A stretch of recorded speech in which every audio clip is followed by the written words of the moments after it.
I'm Rob Downey, a family practice MD and Institute for Functional Medicine certified practitioner. I'm coming to you from Seaworthy Functional Medicine in Homer, Alaska. Seaworthy exists to help people overcome their health challenges and be fully vital. So what does it take to overcome existential anxiety and be successful? There's no better way to address this than to talk with someone who's resolved this in the setting of entrepreneurship. Today, we are fortunate enough to be joined by Matt Lillie. And thanks so much for being on the Seaworthy podcast today, Matt. Oh, I'm so honored to be a part of it. I was excited to do it, knowing that you're in Alaska. I was in Alaska a year ago, and first time ever, and just so really enjoyed being there. You had a good experience, huh? Yes, I did. It's a pretty intoxicating place. Yeah. We spent 3 days on the river fishing. We flew into Clear Creek up there, an hour and a half north of Anchorage, and helicoptered into a sandbar and floated for 3 days and slept out, where the bears sleep. And, Awesome. it was very, very cool. I had a really great time. Those experiences they're like nothing else. I find myself feeling like the energy of Alaska converts to my cup spilling over to my service. Yeah. And so we all have a different jam, I guess, but because I feel so naturally high living in Alaska a lot of the time, I think some of that energy directly converts to a sense of enthusiasm about people's cases when I see my patients, or just the work like this, right? Right. There's just that sense of joie de vivre, which is just great. Yes, totally, 100%. Well, so today, make sure and correct me if I get any of this wrong, but you have this really cool entrepreneurial stuff you do through state-of-the-art wellness by a person being and from the work of yours I've reviewed so far, there's what I would describe as a real direct immediacy to how we relate to ourselves. And there's also this, what I would describe as kind of a state-of-the-art set of practices your participants undergo to not only how to be successful, but how to be healthy. And somewhere in all this mix, there's kind of how do we deal with the angst or the distress of just of a world that feels sort of unduly chaotic and weird right now. Right, totally. Yes. So do you want to start with kind of the genesis of Bright Vibe, or what's a natural place to begin this story? We could pick a point, right? It's like with any, I love talking to characters because I at some point realized I'm a character, right? And for clarity here, I'm usually the podcast host, so it's very awkward for me to be sitting back taking questions. I'll just be honest with you. And I now am getting the experience of how out of lack of control it feels like on this side of the equation, because you can ask anything you want and I've got to figure out an answer. I'll try to make you feel safe, man. Thank you for help. Yeah, give me a virtual hug. To give you some color, I am a serial entrepreneur, right? I've been doing this all my adult life, literally from 19 or 20. I'm 51, so for 31 solid years, I have been on this entrepreneurial path, and I've real estate background, development background, senior healthcare. We do a lot of assisted living and skilled nursing. And what I was noticing is that, in my own journey of being a business owner, being an entrepreneur, being a leader, that I found during my life that there were times where there was lots of disconnect and emptiness in success. And so I would reach a level of success, and if I'm not answering your question, I'll be happy to come back, but I'm just trying to give you this is great. Color. Okay. So they say in the book On the Road by Jack Kerouac, digress all day if you wish. But it's not a digression, it's answering the question. Yeah, but the answer to the question is my life, right? So I'm just giving you snippets of my life. This is great. So I was sitting actually in this very room. I've remodeled it since then, but I was sitting in this very room at a traditional desk with a traditional computer, and this has been over probably close to 20 years ago, or we'll call it 17, 18 years ago. And I was pecking away like I did every day. I had my computer screen in front of me. I was pecking away at a keyboard, And I just had this weird image, and I've told this story on our show before, on my show before, but I had this image of a monkey watching me peck on this board, right? And because it was kind of like around the time where they were showing how monkeys and primates could do stuff, and the Coco, the gorilla, was talking with sign language, right? And I was like, if that monkey was watching me, they would think I was insane. Here I'm pecking away at this piece of plastic with picture, with little symbols on it. I'm looking at a plastic screen. Nothing's moving. Nothing's really happening. And yet somehow this is my life, right? And I was just getting into healthcare then, and still involved in real estate. And so I was just like, this can't be all. This can't be all the life. This can't be all to living. And so for me, it wasn't that I didn't get in a car wreck. I didn't have a heart attack. I wasn't struck by lightning. No one close to me at that point had died. So it wasn't like some of the wonderful stories you read about, not wonderful in a good way, but just in books. And for me, it was very mundane, and it was the mundaneness of life that finally went, holy shit, I'm not alive, right? That was kind of the moment for me. And then that opened up this whole Pandora's box of questions, right? So from that came, well, who am I? And then when you say existential, what brings to mind for me is like, who am I? Who is God? What am I doing here? What's my purpose? What's this life about? And then it's just been a roller coaster ride since then, right? Highs and lows. I mean, from the thrills of, almost, I'd say, spiritual ecstasy to some point, to the lows of depths of hell. It's felt like, especially during COVID. And I know we're going to talk, you had talked in pre-show a little bit about that, but definitely during COVID was probably the single most challenging time of my entire life. And I'd been through some stuff before, but that was it seemed like pervasive, never ending, just shit show of darkness. If I can cuss on your show, I don't know. I'm trying. I won't be too. We try to keep it real here. Okay. So, okay. I won't use any big words. I'll just use that one. So yeah, so then out of that was born this thing of, how do I help others? Once I've so this thing that I started to do online was like, I had just been blessed and lucky enough to spend time in programs like leadership programs and full long, like almost MBA style business programs. And I spent a lot of time with Tony Robbins' organization. And I spent a lot of time in India, like for a month at a time. I'd be in an ashram in India, just trying to figure out what the hell life was about, honestly. And so through all that, I'm like, well, I've spent all this money. I've spent all this time, and I know all this stuff, not applying very much of it, but knowing it. So the knowledge is there. And it was like, how can I help? How can I help others who have suffered the way I have suffered? Not so much physically, but mentally and spiritually. How can I help others? And so out of that was the original brand, which we're going back to, was called Next Level Method. And basically, this is a method for how to live a happier, healthier, more successful life. And then we went more, Bright Vibe was more of this time I went through. So it became Bright Vibe, which was more expansive and included everything under the sun, because I have this podcast, right? And we reach all these people. And so at some point I just want to talk to everybody that's in any type of healing modality. So it didn't matter what it was. And then I've realized that through that, I do need to find my audience, and my audience typically has been a business audience. And so I'll come back to that. I'm coming back. So we're coming back to Next Level Method. We still own the name and all that. So we're going to come back to Next Level Method, which is really, how do we encourage each other through community to live this happier, healthier life? And a lot of that is the space that you're in, functional, you're in the functional medicine space, but bigger than that, you're in the functional living space, right? It's not functional medicine, it's functional life, right? How do I live functionally in my life, right? Yeah. And I think too often when you hear the word functional medicine, we get pigeonholed into this thinking of it as just health care. And it's not. I'd almost like to say it's wealth care, meaning it's the wealth of abundance in your life, right? I just coined that. I want rights to that wealth care. No, sorry, it's my podcast. Damn it! My team's already on the computer. Shoot, we've submitting already for the. Right, I was gonna say the be careful with any other cool.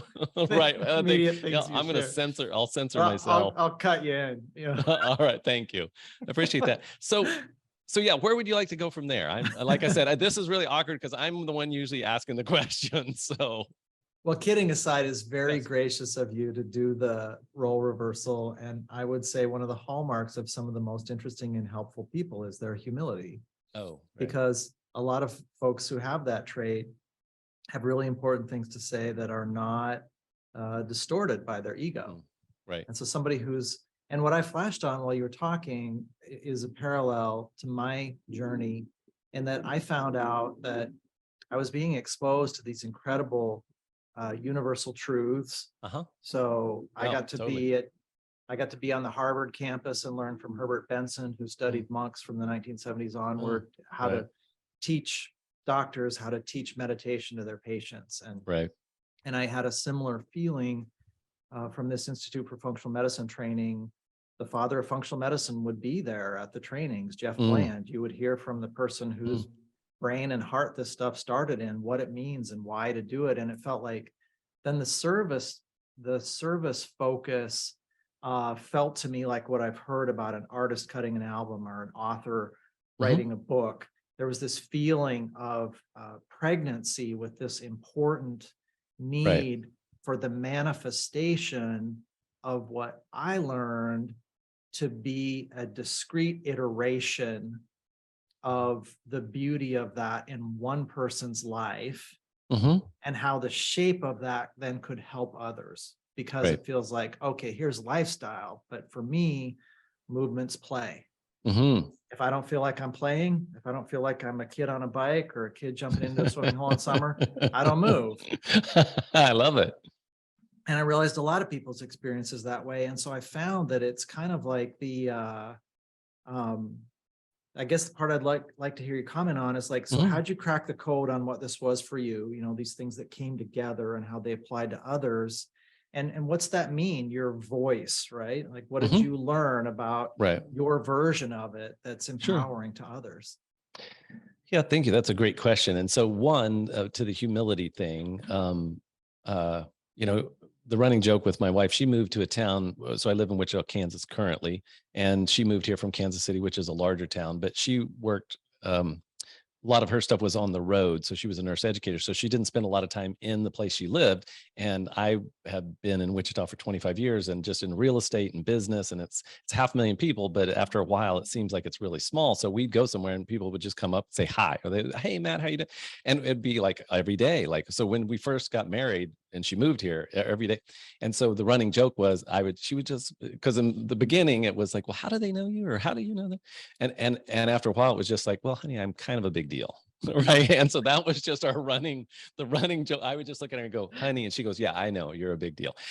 But, you know, but I will say that humility has come through life's lessons and God's grace, because I know for sure that I was, whatever humility I have today was earned.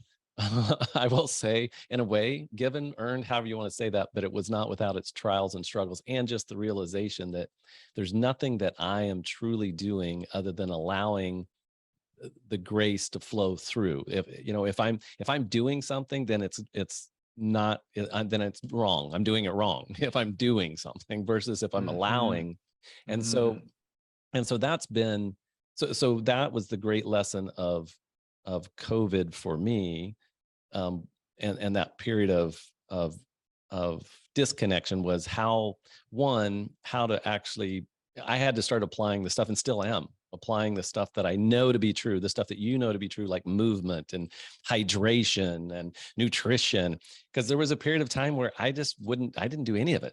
Right. I literally owned a 34,000 square foot state-of-the-art fitness center, beautiful fitness center that I had to close during COVID, and it has remained closed. And that was a huge humility lesson in humility for me. So I knew all the stuff, right? I knew what to do, and I knew you should work out. I had not worked out until yesterday for 8 months. I'm just going to out myself right now. Right. Yeah. I wasn't drinking enough water. The only thing that I had done, and this is in, full transparency here, the only thing that I'd done that was helping me mentally was I'd actually started and this isn't, I don't get a kickback from God for saying this, but I'd actually started studying the Bible. I'd actually started studying scripture with a friend of mine who encouraged me. And so as I studied scripture, it actually kind of what you talked about, these life truths started to become real for me. And so I'd heard this stuff in India. I'd sat with gurus. I'd sat with monks. I've read books. I've read a lot of texts over the years. But when I actually started studying scripture, it actually started to make sense to me. I actually got to the point where I realized that it didn't even matter if it made sense to me. There was something about the vibrational energy of the physical book, right? and this is talked about by he's passed, but who's the guy that does the energy stuff lived in Sedona? Dr. The Power versus Force, the author of Power versus Force. It'll come to me. Anyway, the book's Power versus Force. So if I don't come up with the name, that's where it comes from. But everything has an energy, a frequency. And so if, a Christ is at 1,000 and a Buddha's, at 1,000 or whatever, and then hate's down here around 160, I think, or something like that. So he studied all these things that had frequency, and the Bible as a whole came out, I think, around 600 or 700, but the New Testament was like 8. So if you just take the New Testament, you take out Revelations, it was like frequency of 800. And so I'd heard all that, and I knew all that. But then when I actually started reading the words, it was like it started to unlock these padlocks of my soul. And so even though I had meditated in the past and had some success with that, I actually taught meditation, had worked out, had done all this stuff. It was almost superficial, I guess, in a way. Mm-hmm. And as I started to study, or not even study scripture, just read scripture. And when I say like 1 or 2 verses a day, it was like it literally, I wasn't having to do anything. It was just like, okay, we're unlocking this lock now, and we're unlocking this. And so that really, I think, kind of was my recovery process. So I'd like to say it was all this other stuff, but that would be a lie. It was really just kind of the existential suffering started to quiet down, the angst and the fear, and even the external, when I was studying in India, the monks would say your external world's a reflection of your internal world. Mm-hmm. And I would say through that process, my external world, even though it looked like it was about to get really chaotic, actually started to quiet down. Things that I was super fearful of, like, this business I had to close, and what's that going to mean, and what's the bank going to do, and what's the investor, all this anxiety just kind of started to quiet down to the point where I was just like, wow, this, and I'll use my colorful language again, but I was like, this shit actually works. Yeah. And this is the funny thing. I had rejected it most of my life because I grew up in the Bible Belt, and there was just lots of stuff about religion and churches and holier than thou Christians that I just wanted no part of because I grew up in it, and rejected it. And it was kind of like life's joke is always on me. Here's the key to this whole thing, and it's been sitting in front of me for 50 years, and I just didn't want to pick up the key.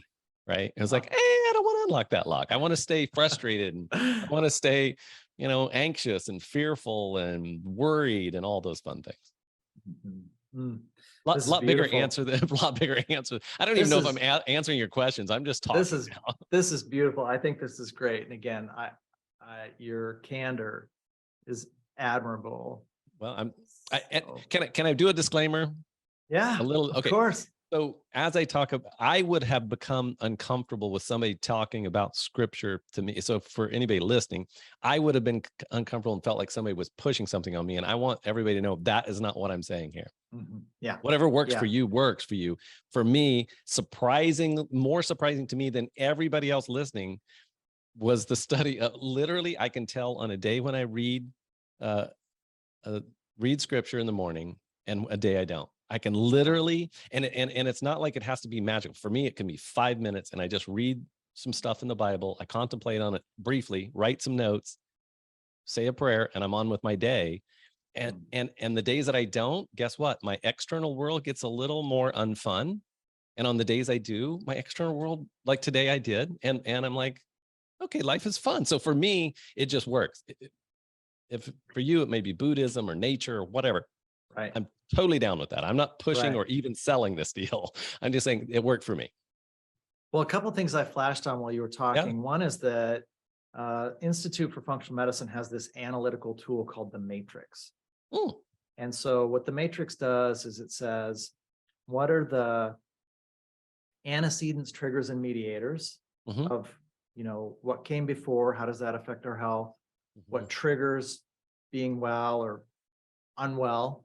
Right. What mediates these processes? Lifestyle is part of it, the functions of the body, the gut, the communication systems. But at the center of that analytical tool is this circle of mental, emotional, spiritual. Mhm. And Totally. so the founders of functional medicine were wise enough to know Mhm. this is the power core. Right. And one really fascinating thing that happens with many of the most powerful truths, as you Mhm. alluded to, in my experience, is the ones that are right in front of us. There's this, the cobbler doesn't have shoes phenomenon, where, Yes. and so then our job becomes potentially to be as a living manifestation of this. Wow, it was right there and I didn't see, and now that I Mhm. do see it, it's so beautiful. Yes, totally. That creates an immediacy and a vibrancy, or Mhm. a frequency to the message, which Mhm. is contemporary. Mhm. And I think that's a form of carrying the message, because I think important ideas, the wellspring has to be continually renewed by the living manifestations of the idea.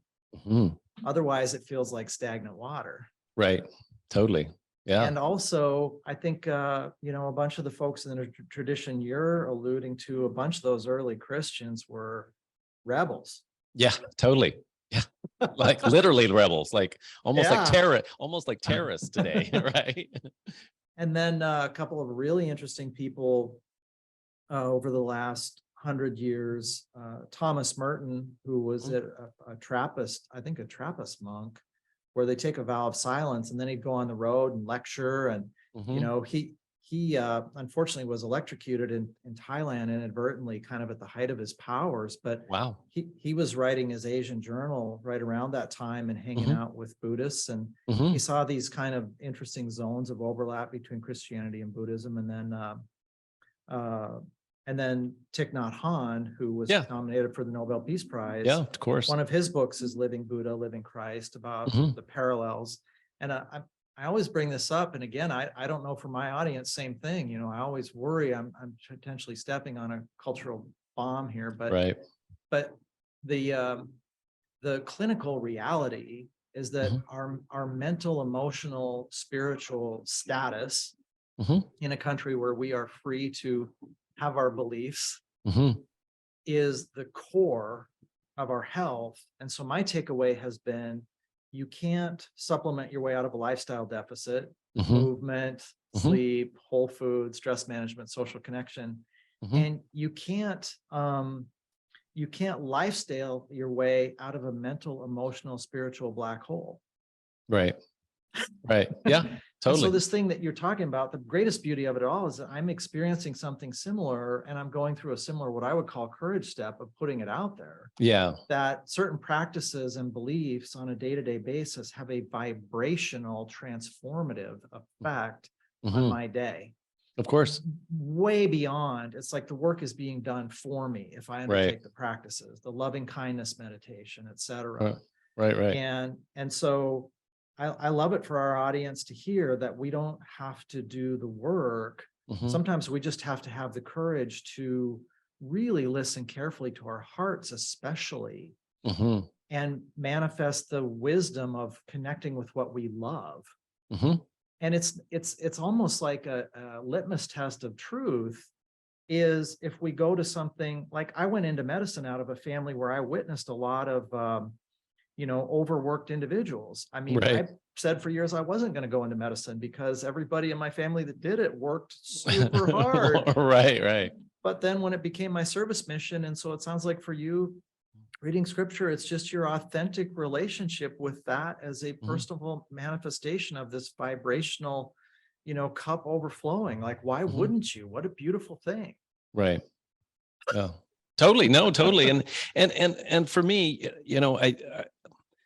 I resonate, and I have, I didn't have an experience of Jesus or Christ until I was actually in India studying with monks, and they're Hindus, right? So it was very weird how I had to leave the Bible Belt to actually experience Jesus. I'll just put it that way. And but for me, there's this underlying, I know suffering and I know running from suffering. So, part of it is, if you truly suffer, then the suffering doesn't last very long. If you run from suffering, it can last a lifetime. Right. And so for me, it's like, I know what it is to suffer. I know what it is to suffer mostly mentally and spiritually, existentially. And so if I can be a vehicle for any type of understanding or any type of grace or just knowledge in that, even, then I'm all in. Like, sign me up, right? And so that's where I'm at in my life, is like, I know what it is, and I'm still familiar with it because it's still in my life. It's not left me. And for so much, for me, it wasn't like, oh, I want to be saved. That has nothing really to do with it. It was like, Jesus was about suffering, alleviating suffering, and I can get behind that, right? I'm all in on that deal, right? Right?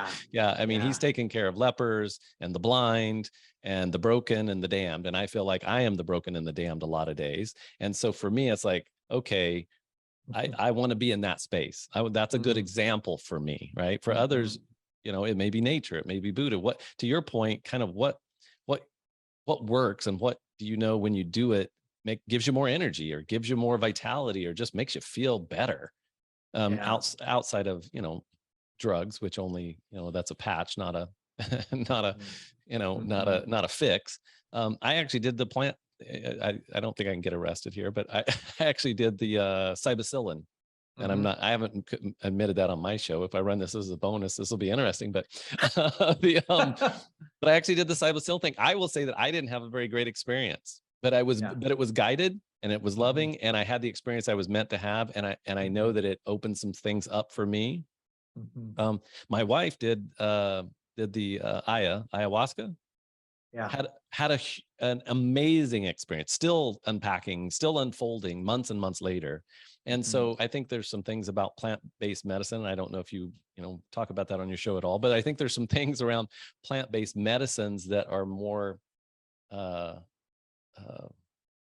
aligned with the vibration of the earth and the energy and spirituality and the being of us, that I think could be helpful. I know that's a little bit of a rabbit trail, but yes, I think, whatever you do that you can find makes you feel more fulfilled or more whole or more, right? For me, I try to fill up the hole with charity and, giving money, giving time, doing all this stuff. And it was never enough, right? I could never do enough to feel full.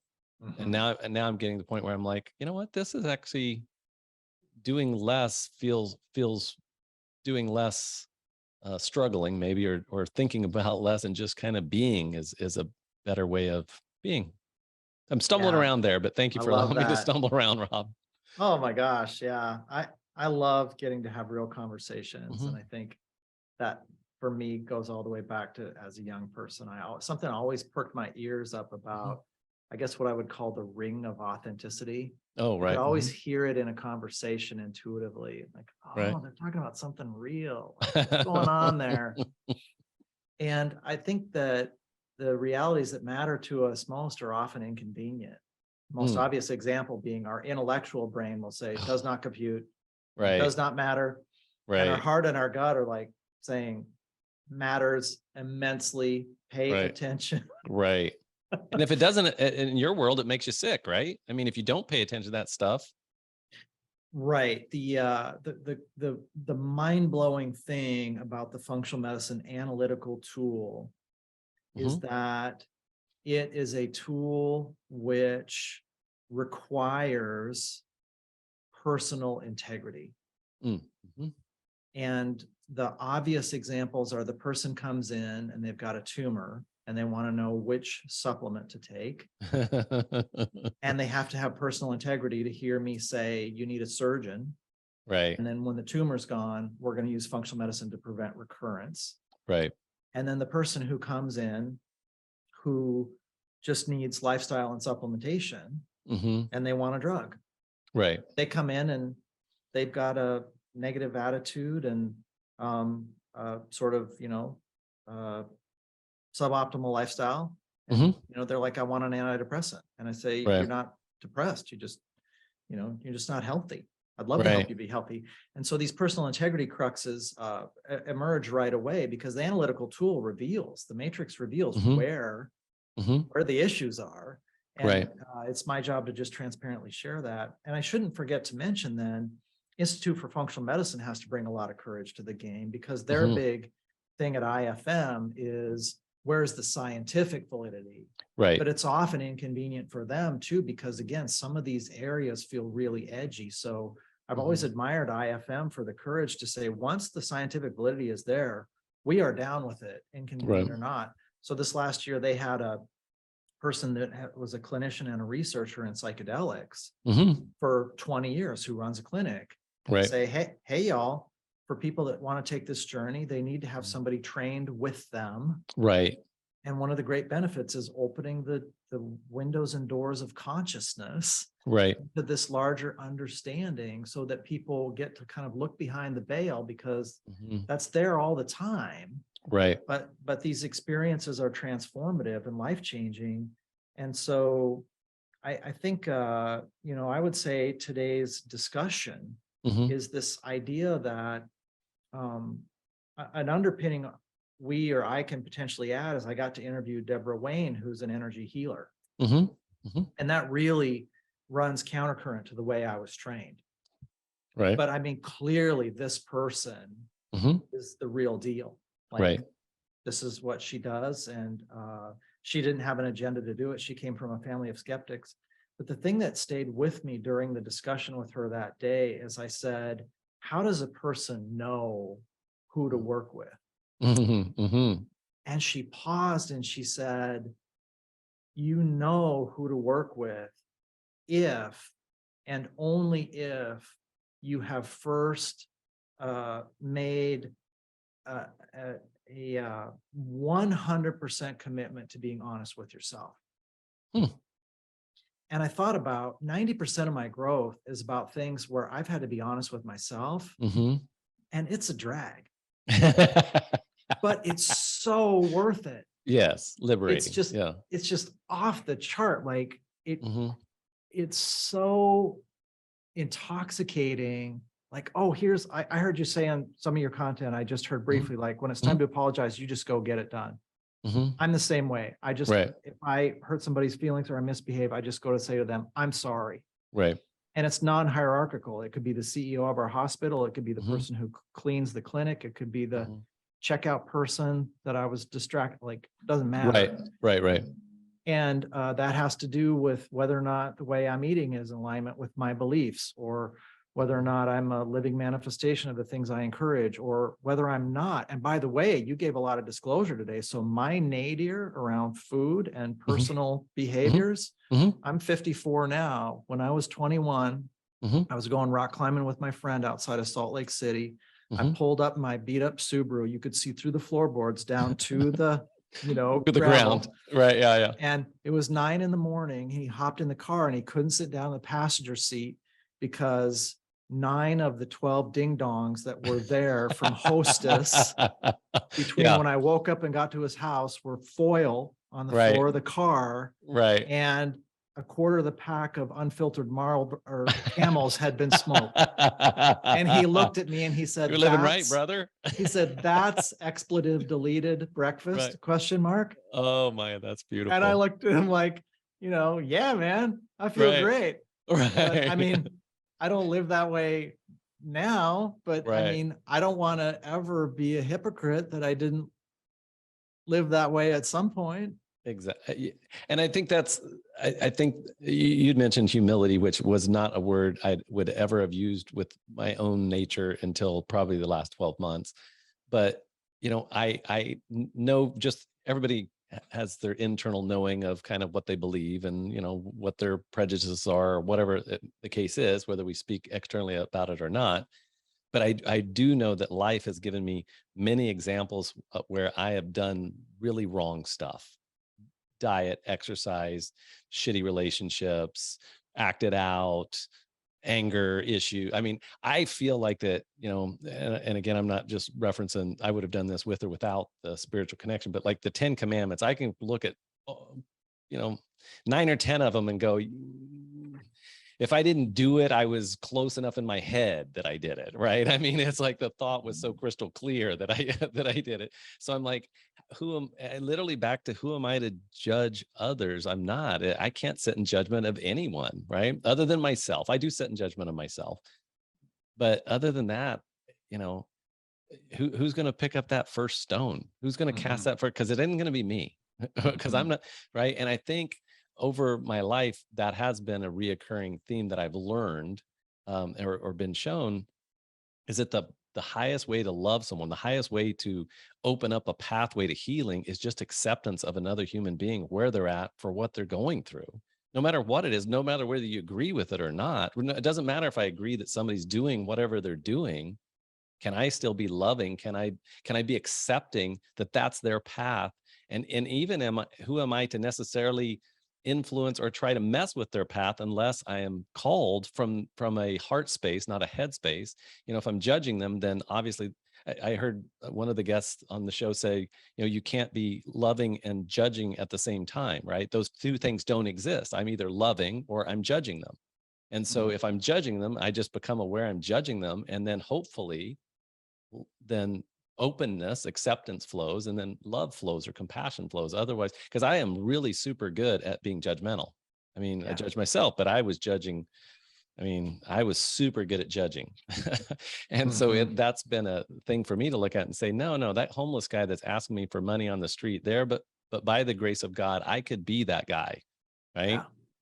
There, a couple missteps in my life and I'm there, right? And so and I think that for me anyway, and I'd love your opinion on that, but that's where healing happens, is in that acceptance of another as just a fellow human being on the path of life. And maybe your hand's better than you got the good cards that day, and maybe they got the good cards that day. It's just a kind of a shuffle of the deck.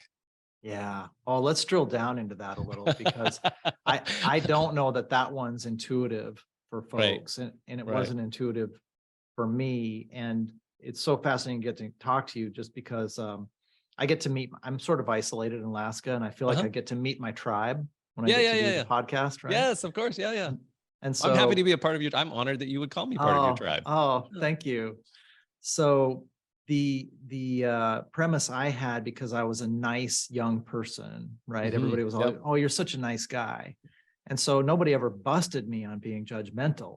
Right. Until I had to bust myself. Right. But it created this profound internal toxicity, because I learned a couple of things. I learned you can never BS yourself. Or let's see, how'd this work? If you bend the truth with others, you bend the truth with yourself. Right. No matter what, you can't BS people and be true to yourself. Right.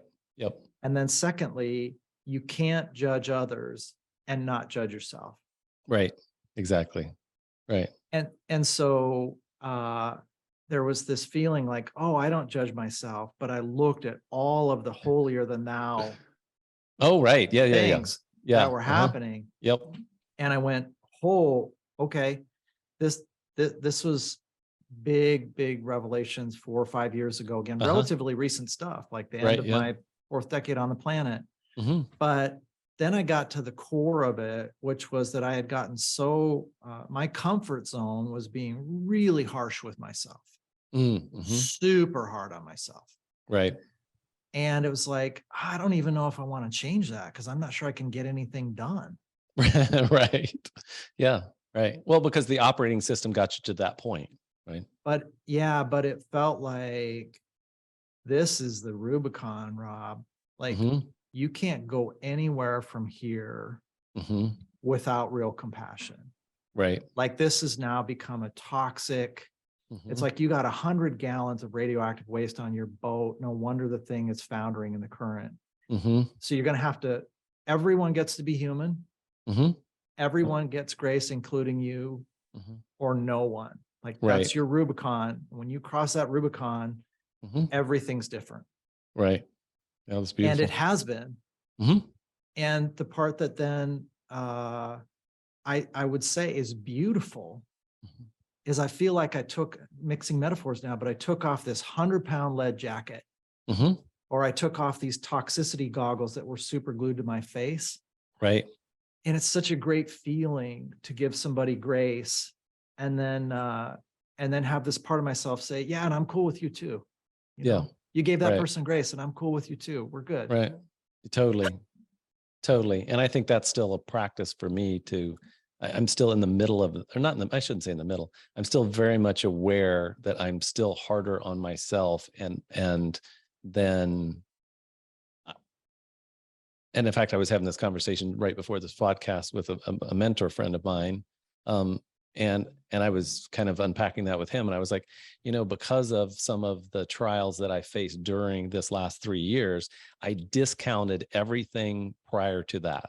So basically, because I went through this hard time financially, spiritually, in my marriage, and just in all ways, I was at the end of my rope, and every way that I could, everywhere I could turn, I was trapped. And thank goodness, but I could not turn anywhere without discomfort. And so I had to be with my discomfort, right? But I have not healed fully from that experience, meaning I haven't integrated that just because I went through all this discomfort doesn't mean that all those years before caused the discomfort, as much as there were lots of good things that I was taught along the way. I just needed to get this lesson the hard way, right?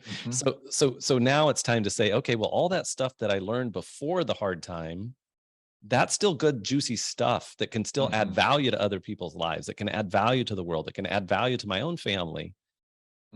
Now it's time to go ahead to what you were saying. It's time to forgive myself for the failures that happened, and for the damage that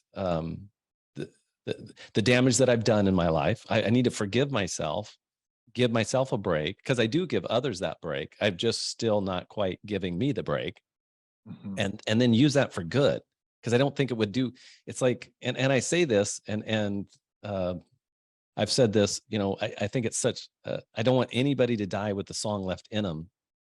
And the reason it resonates with me is because I still have the song left in me, and I don't want to die with the song left in me. Right. Yeah. So I'm coming back into my own voice. I'm coming back into my own, hey, let's band together and let's liberate this deal that we're living. And I think I would have done good in the 60s. I think I was a hippie. That's why I'm growing my hair out and getting bushy. I think I would have been a good, and now I'm taking psychedelics once in a while. So I think I would have been a great hippie. But yes, I'm still traversing that. So thank you for the point.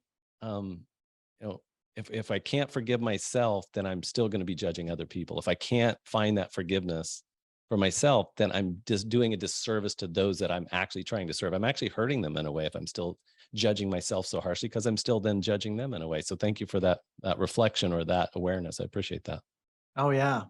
Yeah. Well, what a blast getting to talk to you. I flashed on two things. Yes. Last iteration you took us through. One is about service that I want to talk about in a sec, because I think it's so hard to forgive ourselves, those of us who become experts at being harsh. Yes. Yes. It's only service that's redemptive. When we decide, like, this is so hard to forgive myself, I almost can't.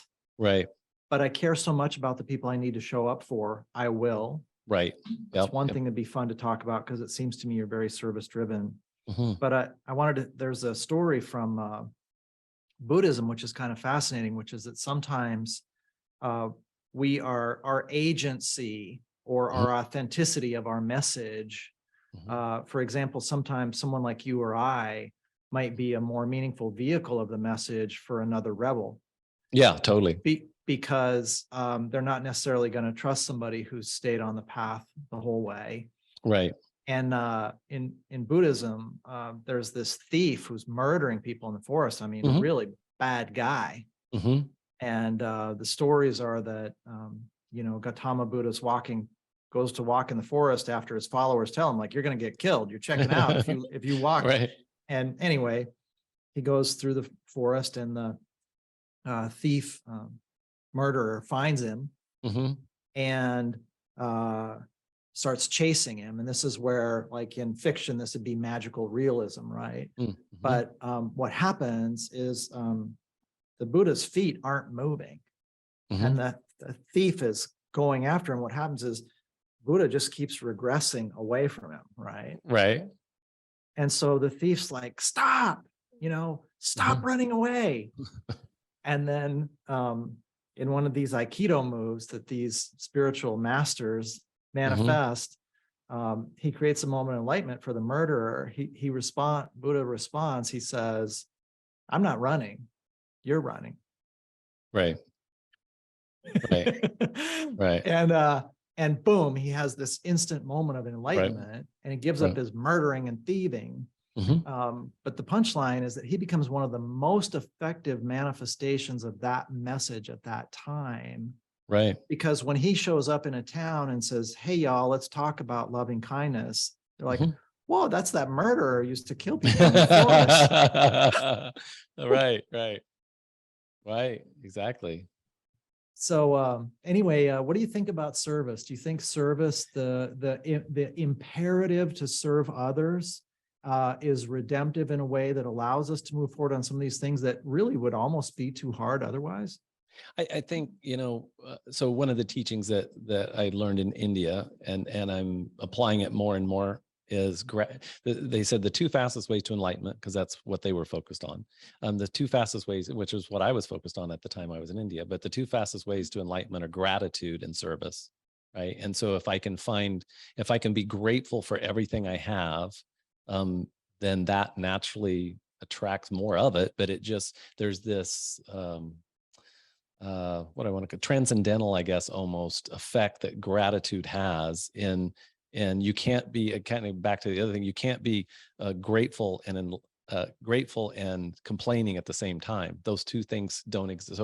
So if I'm grateful, then I'm attracting more of that vibration. If I'm complaining, guess what? I'm attracting more of that vibration. And so I think gratitude, and then in that same thing, I think when we're grateful, we naturally want to serve. I think service for me is something that had to, as being born out of the want to give back versus service for service's sake, right? So when I used to serve, do volunteer work, do all this, I was trying to get something, right? I was trying to get that feeling. I was trying to pay the price for redemption. It was transactional. It was very transactional, even though I wouldn't have known that at the time, right? But that's what it was. I can look back and see it now.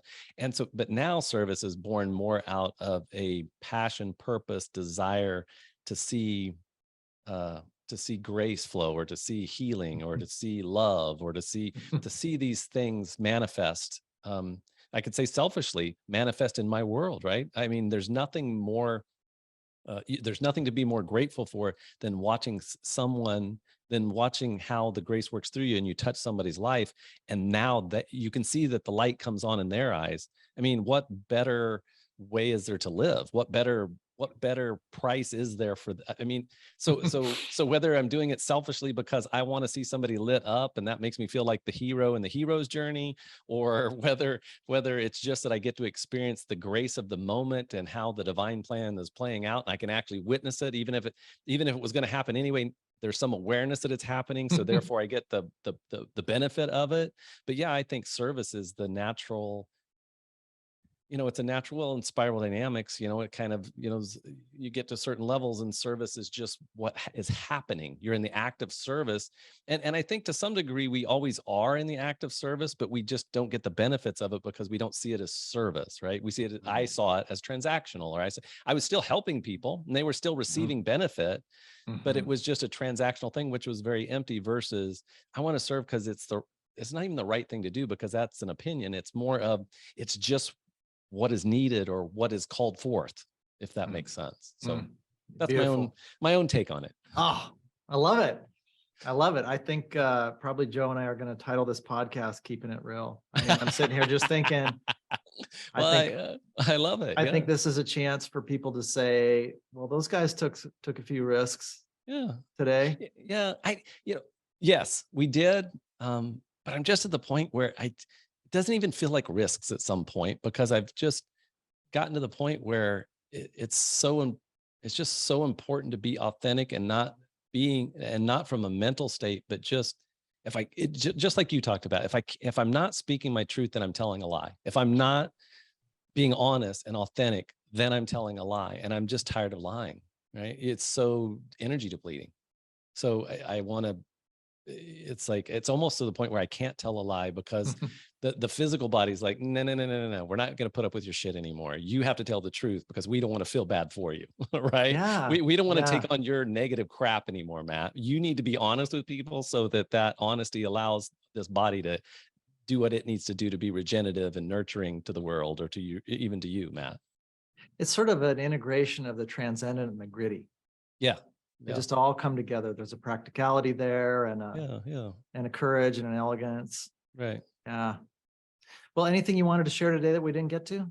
No, it's been a ton of fun. Thank you for allowing me to be awkward, and just like I said, be interviewed. Thank you for the space. I needed it. It's felt very very good to just be able to be interviewed. It's because I'm, like I said, usually in the other chair. So so thank you for holding this space for me, and holding the space for your audience, and really just doing. I think you're one of the only functional medicine doctors in Alaska, I think.